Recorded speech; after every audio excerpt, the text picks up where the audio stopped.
Chapter 11. Once inside in her flat, or rather, in the flat that was not hers, Coraline was pleased to see that it had not transformed into the empty drawing that the rest of the house seemed to have become. It had depth and shadows, and someone who stood in the shadows waiting for Coraline to return. "So you're back," said the other mother. She did not sound pleased. "And you brought vermin with you." "No," said Coraline, "I brought a friend." She could feel the cat stiffening under her hands, as if it was anxious to be away. Coraline wanted to hold on to it like a teddy bear, for reassurance, but she knew that cats hate to be squeezed, and she suspected that frightened cats were liable to bite and scratch if provoked in any way, even if they were on your side. "You know I love you," said the other mother flatly. "You have a very funny way of showing it," said Coraline. She walked down the hallway, then turned into the drawing room, steady step by steady step, pretending that she could not feel the other mother's blank black eyes on her back.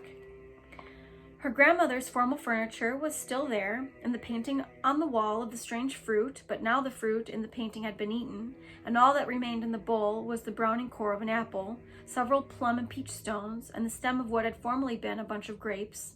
The lion-pawed table raked the carpet with its clawed wooden feet as if it were impatient for something. At the end of the room in the corner stood the wooden door, which had once in another place opened into the plain brick wall. Coraline tried not to stare at it. The window showed nothing but mist. This was it, Coraline knew, the moment of truth, the unraveling time. The other mother had followed her in. Now she stood in the corner of the room, between Coraline and the mantelpiece, and looked down at Coraline with black button eyes. It was funny, Coraline thought. The other mother did not look anything at all like her own mother. She wondered how she could have ever been deceived into imagining a resemblance. The other mother was huge, her head almost brushed the ceiling, and very pale, the color of a spider's belly. Her hair withered and twined about her head, and her teeth were sharp as knives. "Well," said the other mother sharply, "where are they?" Coraline leaned against an armchair, adjusted the cat with her left hand, and put her right hand into her pocket and pulled out the 3 glass marbles. They were a frosted gray, and they clinked together in the palm of her hand. The other mother reached her white fingers for them, but Coraline slipped them back into her pocket. She knew it was true then. The other mother had no intention of letting her go or keeping her word. It had been an entertainment and nothing more. "Hold on," she said. "We haven't finished yet, are we?" The other mother looked daggers, but she smiled sweetly. "No," she said, "I suppose not. After all, you still need to find your parents, don't you?" "Yes," said Coraline. I must look at the mantelpiece," she thought. "I must not even think about it." "Well," said the other mother, "produce them. Would you like to look in the cellar again? I have some other interesting things hidden down there, you know." "No," said Coraline, "I know where my parents are." The cat was heavy in her arms. She moved it forward, unhooking its claws from her shoulder as she did so. "Where?" "It stands to reason," said Coraline. "I've looked everywhere. You'd hide them. They aren't in the house." The other mother stood very still, giving nothing away, lips tightly closed. She might have been a wax statue. Even her hair stopped moving.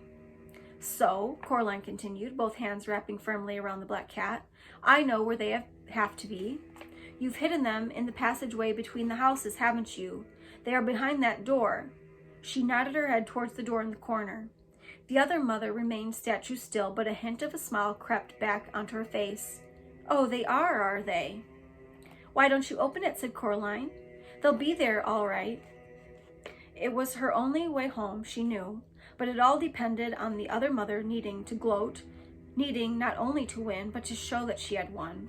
The other mother reached her hand slowly into her apron pocket and produced the black iron key. The cat stirred uncomfortably in Coraline's arms, as if it wanted to get down. "Just stay there for a few moments longer," she thought at it, wondering if it could hear her. "I'll get us both home. I said I would. I promise." She felt the cat relax ever so slightly in her arms. The other mother walked over to the door and pushed the key into the lock. She turned the key. Coraline heard the mechanism clunk heavily. She was already starting, as quietly as she could, step by step, to back away towards the mantelpiece. The other mother pushed down on the door handle and pulled open the door, revealing a corridor behind it, dark and empty. "There," she said, waving her hands at the corridor. The expression of delight on her face was a very bad thing to see. "You're wrong. You don't know where your parents are, do you? They aren't there." She turned and looked at Coraline. "Now," she said, "you're going to stay here forever and always."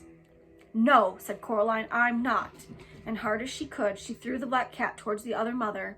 It yowled and landed on the other mother's head, clawing, flailing, teeth bared, fierce and angry, fur on end, and it looked half again as big as it was in real life.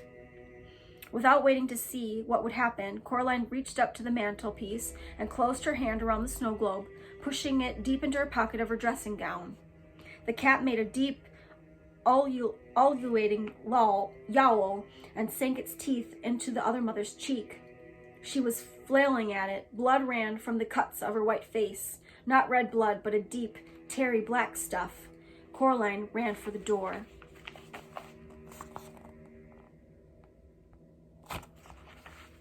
She pulled the key out of the lock. "Leave her! Come on!" she shouted to the cat. It hissed and swiped its scalpel-sharp claws at the other mother's face in one wild rake which left black ooze trickling from several gashes on the other mother's nose. Then it sprang down towards Coraline. "Quickly!" she said. The cat ran toward her, and they both stepped into the dark corridor.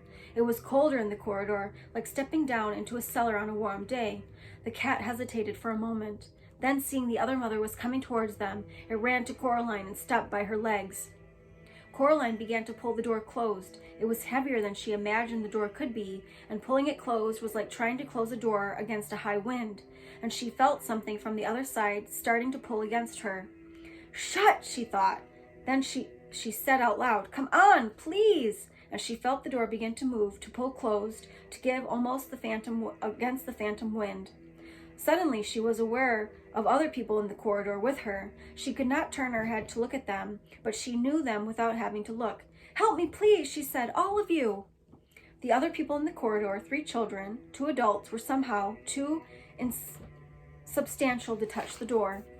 But their hands closed around hers as she pulled on the big iron door handle, and suddenly she felt strong. "Never let up, miss. Hold strong, whispered a voice in her mind. "Pull, girl, pull," whispered another.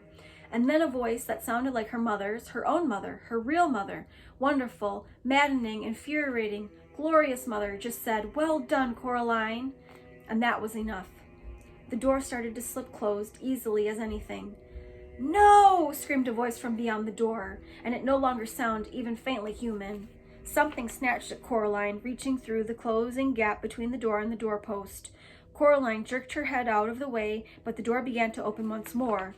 "We're going to go home," said Coraline. "We are. Help me." She ducked the snatching fingers. They moved through her then. Ghost hands lent her strength, and she no longer possessed. There was a final moment of resistance, as if something were caught in the door, and then with a crash, the wooden door banged closed. Something dropped from Coraline's head height to the floor. It landed with a sort of scuttling thump. "Come on," said the cat. "This is not a good place to be in. Quickly!"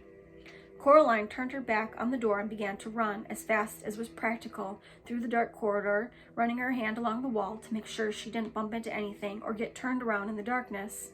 It was an uphill run, and it seemed to her that it went on for a longer distance than anything could possibly go.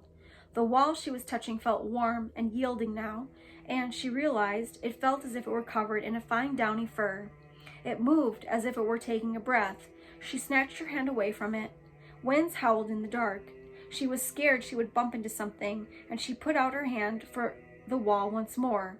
This time what she touched felt hot and wet, as if she had put her hand in somebody's mouth, and she pulled it back with a small wail. Her eyes had adjusted to the dark. She could half see, as faintly glowing patches ahead of her, 2 adults, 3 children. She could hear the cat, too, padding in the dark in front of her. And there was something else which suddenly scuttled between her feet, nearly sending Coraline flying. She caught herself before she went down, using her own momentum to keep moving. She knew that if she fell in that corridor, she might never get up again. Whatever that corridor was older by far than than the other mother. It was deep and slow, and it knew that she was there. Then daylight appeared, and she ran toward it, puffing and wheezing. "Almost there," she called encouragingly. But it was the light she discovered that the wraiths had gone, and she was alone. She did not have time to wonder what had happened to them. Panting for breath, she staggered through the door and slammed it behind her with the loudest, most satisfying bang you can imagine. Coraline locked the door with the key and put the key back into her pocket. The black cat was huddled in the farthest corner of the room, the pink tip of its tongue showing, its eyes wide. Coraline went over to it and crouched down beside it. "I'm sorry," she said. "I'm sorry I threw you at her, but it was the only way to distract her enough to get us all out. She would never have kept her word, would she?" The cat looked up at her, then rested its head on her hand, licking her fingers with its sandpapery tongue. It began to purr. "Then we're friends," said Coraline. She sat down on one of her grandmother's uncomfortable armchairs, and the cat sprang up into her lap and made itself comfortable. The light that came through the picture window was daylight, real golden late afternoon daylight, not a white mist light. The sky was a robin's egg blue, and Coraline could see trees, and beyond the trees, green hills, which faded on the horizon into purples and grays. The sky had never seemed so sky, the world had never seemed so world. Coraline stared at the leaves on the trees and at the patterns of light and shadow on the cracked bark of the trunk of a beech tree outside the window. Then she looked down at her lap, at the way that the rich sunlight brushed every hair on the cat's head, turning each white whisker to gold. Nothing, she thought, had ever been so interesting. And, caught up in the interestingness of the world, Coraline barely noticed that she had wriggled down and curled cat-like on her grandmother's uncomfortable armchair, nor did she notice that she fell into a deep and dreamless sleep.